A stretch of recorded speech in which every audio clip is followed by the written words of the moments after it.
औज़ुबिल्लाहि मिनश्शैतानिर्रजीम बिस्मिल्लाहिर्रहमानिर्रहीम। Hello guys, उम्मीद करते हैं कि आप सब खैरियत से होंगे और मैं भी खैरियत से हूँ। आज आपको बायो के अंदर बहुत ही इंटरेस्टिंग टॉपिक लेकर आया हूँ। वो है स्ट्रक्चर ऑफ स्केलेटल मसल और स्लाइडिंग फिलामेंट मॉडल जो हैक्सले ने दी थी 1954 के अंदर। सबसे पहले हम कुछ करैक्टर ऑफ स्केलेटल मसल को देखेंगे। सबसे पहले हमारे पास पहले पॉइंट है, वो है स्टायरेटेड मसल। स्टायरेटेड मसल ऐसे मसल को कहते हैं जिसके अंदर लाइट बेंड हो, डार्क बेंड हो, light bend, dark bend, light bend, dark bend. ऐसे मसल को हम क्या पढ़ेंगे बेटा? स्टायरेटेड मसल पढ़ेंगे। दरअसल हम इस चीज़ को समझने की कोशिश करेंगे बाद में कि लाइट बेंड दरअसल क्या चीज़ है, डार्क बेंड क्या चीज़ है। मैं आपको पहले बता कर रखूँगा, जो हमारे पास जो लाइट बेंड है वो आई बेंड होता है और जो डार्क बेंड होता है वो ए बेंड होता है। हम इसको बहुत डीप से स्टडी करेंगे बाद में। उसके बाद हमारे पास दूसरे पॉइंट से वॉलंटरी एक्शन। वॉलंटरी एक्शन का मतलब है कि ये कॉन्ट्रैक्ट और रिलैक्स हमारे कंट्रोल में होता है। कि अगर कोई कॉन्ट्रैक्शन और रिलैक्शन हमारे कंट्रोल में हो तो हम उसे क्या कहते हैं? Voluntary action. तो स्केलेटल मसल की दूसरी प्रॉपर्टीज़ हुई कि वॉलंटरी एक्शन है। और तीसरी इसका जो प्रॉपर्टीज़ है, जो करैक्टर है, वो मल्टी न्यूक्लिएटेड है। मल्टी न्यूक्लिएटेड का मतलब ये है कि इसके अंदर मोर देन वन न्यूक्लियस है। अगर एक से ज़्यादा अगर न्यूक्लियस मौजूद है, एग्जिस्ट है, तो हम उसे क्या पढ़ेंगे बेटा? मल्टी न्यूक्लिएटेड पढ़ेंगे। यानी मैंने आपको मसल के सेल को दिखाया है, इसके अंदर आपको देखें बहुत सारे न्यूक्लियस है, तो ये हम इसको क्या पढ़ेंगे बेटा? न्यूक्लाई पढ़ेंगे। अब हम इसको यहाँ पर आके डीप से स्टडी करने की कोशिश करेंगे।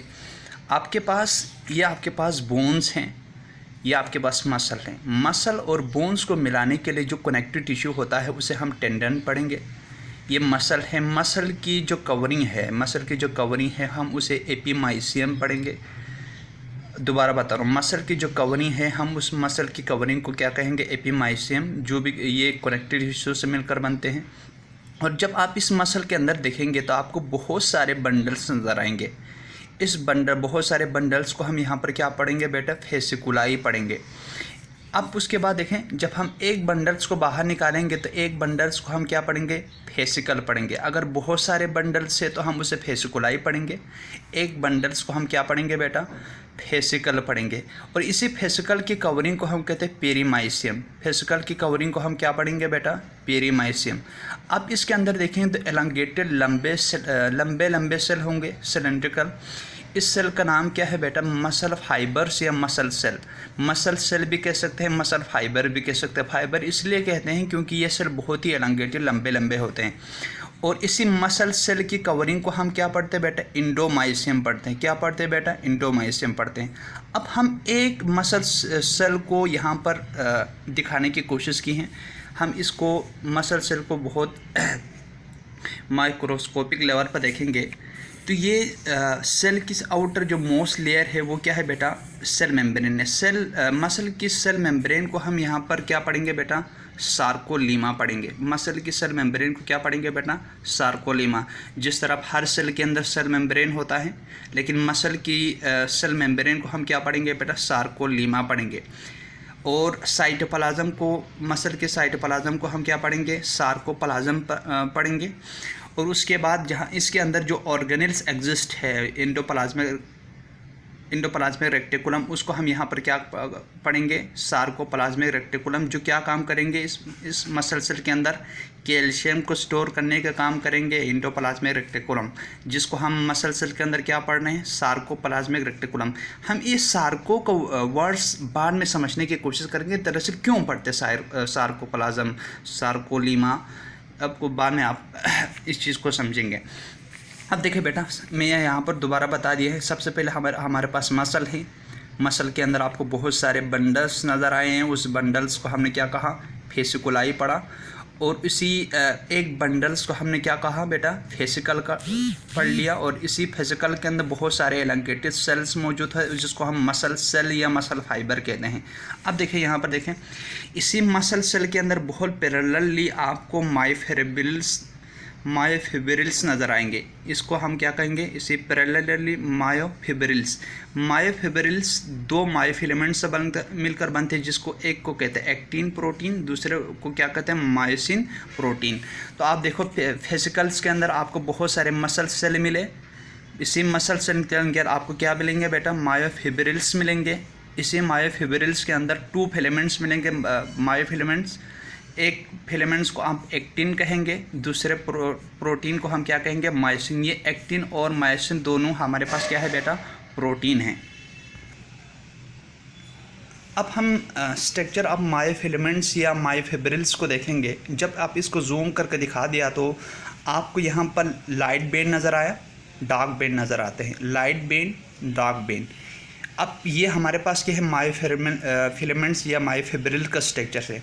लाइट बेन के अंदर सब कुछ लाइट है, लेकिन बीच में एक डार्क लाइन है, जिसको हम यहाँ पर क्या पढ़ेंगे बेटा, जेल लाइन पढ़ेंगे। दोबारा बहुत इंपॉर्टेंट इस कॉन्सेप्ट को क्लियर करेगा। लाइट बेन के अंदर सब कुछ लाइट है, लेकिन बीच में एक डार्क लाइन है, उस लाइन्स को हम यहाँ पर क्या पढ़ेंगे बेटा, जेल लाइन पढ़ेंगे। इसी तरह डार्क बेन के अंदर सब कुछ डार्क है, लेकिन बीच के अंदर एक वाइट लाइन है, जिसको हम क्या पढ़ेंगे बेटा, एम लाइन पढ़ेंगे। गौर से सुनना, डार्क बेन के अंदर सब कुछ डार्क है, लेकिन बीच में एक वाइट लाइन है, उसको हम क्या पढ़ेंगे बेटा, एम लाइन पढ़ेंगे। अब उसके बाद फिर लाइट बेन के अंदर सब कुछ वाइट है, लाइट है, लेकिन बीच में एक डार्क लाइन है, उसको हम क्या पढ़ेंगे बेटा, जेड लाइन पढ़ेंगे। अब देखो, अब यहाँ पर जेड लाइट बेन के अंदर हमेशा आई बेन आते हैं। लाइट बेन का दूसरा नाम समझ लेना कि लाइट बेन का दूसरा नाम आई बेन है। आई बेन के अंदर हमेशा एक्टिन की प्रोटीन आए, कॉन्सेप्ट क्लियर करेगा। यानी लाइट बेन के अंदर हमेशा ओनली एक्टिन प्रोटीन कंसिस्ट होता है, लेकिन डार्क बेन के अंदर हमेशा क्या होता है बेटा, एक्टिन और मायोसिन के दोनों प्रोटीन होता है, जिसको ए बेन भी कहते हैं। यानी डार्क बेन का दूसरा नाम क्या है बेटा, ए बेन कहते हैं, लेकिन लाइट बेन का दूसरा नाम क्या है बेटा, आई बेन्स।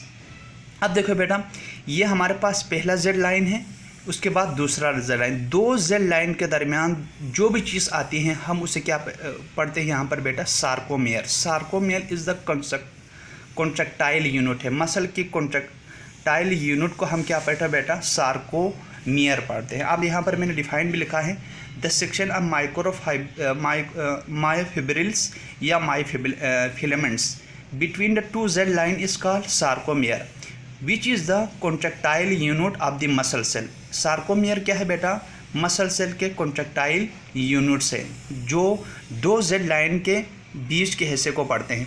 अब दो जेड लाइन के अंदर हमारे पास क्या है, हाफ आई बेन आया, अब फुल हमारे पास ए बेन आया, plus half I Ben.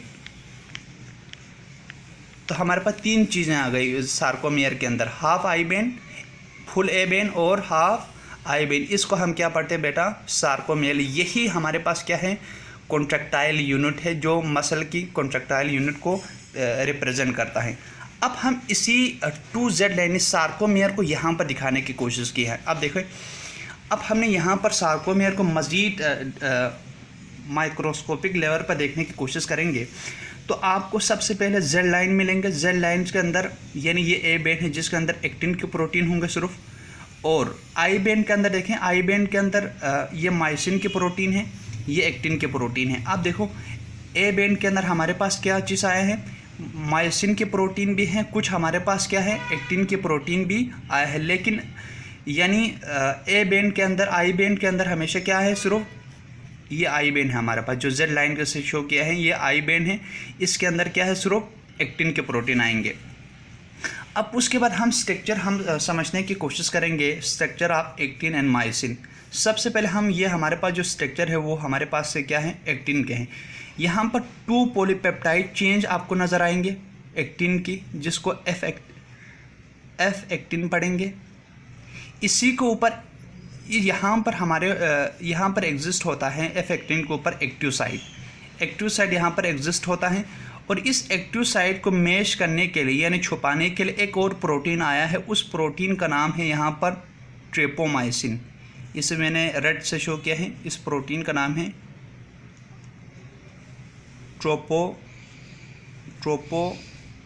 Tropomyosin, tropomyosin है। और इसी के ऊपर एक और ग्लोब्यूलर प्रोटीन है, उस प्रोटीन का नाम है ट्रोपोनिन। इसको क्या कहते हैं? ट्रोपोनिन। ट्रोपोनिन्स पढ़ेंगे। अब इस ट्रोपोनिन के 3 पार्ट्स होंगे। एक पार्ट से कैल्शियम को बाइंड करने के लिए इस्तेमाल होंगे, एक एक्टिन के साथ अटैच होने के लिए, एक ट्रोपोनिन के साथ अटैच होने के लिए। अब देखिए बेटा, यहाँ पर हमारे उसके बाद हमारे पास है मायोसिन। मायोसिन के 2 पार्ट्स होते हैं, एक हेड पार्ट्स, एक टेल पार्ट्स। हेड्स पार्ट्स के अंदर यानी ये जहाँ पर ये पूरी प्रोटीन है मायोसिन की, हेड्स के अंदर जो है ना बहुत सारे यानी प्रोटीन होता है। किस चीज़ का? मायोसिन के प्रोटीन बहुत ज़्यादा मकदार में हेड पार्ट्स में मौजूद होता है। और हेड पार्ट्स में एक और बताऊंगा, हेड पार्ट्स के अंदर जो है एटीपी को बाइंड करने की कैपेसिटी भी मौजूद होता है। जब एटीपी यहाँ पर बाइंड होंगे हेड से, तो ये टूट जाएंगे एडीपी प्लस इनऑर्गेनिक फास्फेट के अंदर, जिसकी वजह से हमारे हेड क्या होता है? एक्टिवेट होता है। जब हेड एक्टिवेट होता है बेटा, यहाँ पर देखें, ये आपके पास मायोसिन है, ये मायोसिन की हेड है, यहाँ पर हेड लगे होते हैं, यह हमारे पास एक्टिन है। अब यही हेड जब एक्टिवेट होता है तो क्या होता है बेटा? इस चीज़ को यानी एक्टिन की फिलामेंट्स को क्या करेंगे? पुल करेंगे, खींच देंगे। जब खींचेंगे तो हमारे मसल क्या हो जाएंगे? कंट्रैक्ट हो जाएंगे। जब ये खींचेंगे तो हमारे जो एच जोन है ये खुद ब खुद क्या हो जाएंगे? गायब हो जाएंगे, यानी डिसअपियर होंगे। अब उसके बाद स्लाइडिंग फिलामेंट्स मॉडल में अंदर क्या होता है? सबसे पहले क्या होता है? स्लाइडिंग फिलामेंट्स मॉडल के अंदर क्रॉस ब्रिज बन जाते हैं। क्रॉस ब्रिज फार्मेशन होता है किस चीज़ के दरमियान? Between the actin and myosin protein. Actin और मायोसिन प्रोटीन के दरमियान क्रॉस ब्रिज बन जाते हैं। कैसे बनते हैं? क्योंकि मायोसिन के प्रोटीन के हेड को जो है क्या मिल जाती है? एटीपी मिल जाती है। तो फिर क्या होता है? हेड क्या होते हैं? एक्टिवेट होता है। दूसरी बात जो नहीं, पावर स्ट्रोक यानी पुल करते हैं कि एक्टिन को पुल कैसे करेंगे? पुल करने के लिए देखो यहाँ पर आप एक चीज़ को मैं आपको बता रहा हूँ। अब यहाँ पर ट्रोपोनिन है, ट्रोपोनिन क्या करेंगे? ट्रोपोनिन यानी इस ट्रोपोमायोसिन के ऊपर है, जो एक्टिव साइड को क्या हुआ है? मेश किया है। अभी ये ट्रोपोनिन क्या हुआ? एक्टिव साइड को क्या किया है? उन्होंने मेश किया है, छुपा दिया है ट्रोपोनिन ने। अब क्या होंगे? हमारी ब्रेन से ये हमारे पास ब्रेन है, ब्रेन से इन्फॉर्मेशन आएंगे मसल सेल को। ये हमारे पास मसल सेल है, मसल सेल के अंदर इंडोप्लाज्मिक रेटिकुलम है। इंडोप्लाज्मिक रेटिकुलम को मैसेज आएंगे तो इंडोप्लाज्मिक रेटिकुलम कैल्शियम को रिलीज़ करेंगे, C2 को कैल्शियम को रिलीज़ करेंगे। ये कैल्शियम अटैच हो जाएंगे किस चीज़ से? ट्रोपोनिन के साथ। जब ब्रेन से मसल सेल को इन्फॉर्मेशन मिलेगी तो हमारे इंडोप्लाज्मिक रेटिकुलम कैल्शियम को रिलीज़ करेगा। जब कैल्शियम को रिलीज़ करेगा, कैल्शियम अटैच हो जाएंगे किसके साथ? ट्रोपोनिन के साथ। जब ट्रोपोनिन आगे जाएंगे तो फिर हमारी जो है ना एक्टिव साइट हमें नज़र आने लगेंगे। हमारे एक्टिव साइट पहले मेश था, जब कैल्शियम ट्रोपोनिन से अटैच हो जाएंगे तो एक्टिव साइट खुद ब खुद क्या हो जाएंगे? नज़र आएंगे। जब एक्टिव साइट नज़र आएंगे तो फिर क्या होंगे? यानी मायोसिन के हेड क्या करेंगे? एक्टिव यानी मायोसिन की जो हेड है वो एक्टिन को क्या करेंगे? पुल अप करेंगे। अभी यहाँ पर एक्टिन के जो एक्टिव साइट वो बंद था पहले ट्रोपोमायोसिन आकर, लेकिन जब कैल्शियम आकर ट्रोपोनिन से जब अटैच करेंगे तो फिर क्या हो जाएंगे? एक्टिव साइट नज़र आएंगे आपको। और जो ना मायोसिन के जो हेड है वो एक्टिन को क्या करेंगे बेटा? पुल अप करेंगे। और तीसरी पॉइंट्स है डीअटैचमेंट। अब उसको डीअटैचमेंट करने के लिए दोबारा आपको एटीपी की ज़रूरत होगा, तो फिर हेड क्या होगा? टू रिलीज़ हेड, तो हेड क्या हो जाएंगे? रिलीज़ हो जाएंगे। वस्सलाम। आपको एक कंसेप्ट समझ आए होंगे।